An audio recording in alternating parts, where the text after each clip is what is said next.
In this guide, I'm going to show you how you could set your own photo widgets here on an iPhone home screen. Before we do dive into this guide, make sure to like the video and subscribe to the channel with all notifications on. It really does help with the channel and lets us know that you want more content like this. We'd greatly appreciate it. And if at any point throughout this guide you do have any questions, just ask them down in the comment section below and we can help you out further. I'm going to be doing my best to reply to every single comment down there. But first things first, what you're going to want to do is actually open up the Photos app on your device and hit this little Collections tab down in the very bottom.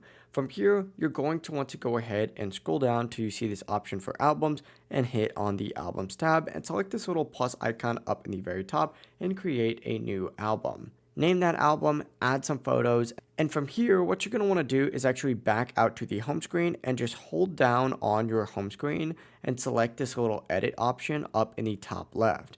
Go ahead and then hit this little add widget section and just go ahead and search for photos in this tab and open it up. Go through this option, find that album you just created and simply go ahead and tap add widget just like so, and boom, it's going to be on there. Hit done. Then you can either hit this little play option right here and it's going to open up that album, or you'll just have that on there for you to look at. It really is as simple as that. If you guys have any questions, ask them down in the comment section below and we can help you out further. I'm going to be doing my best to reply to every single comment down there. And before you do leave this video, make sure to like the video and subscribe to the channel with all notifications on. It really does help with the channel. It lets us know that you want more content. We'd greatly appreciate it. Have a great rest of your day. Peace.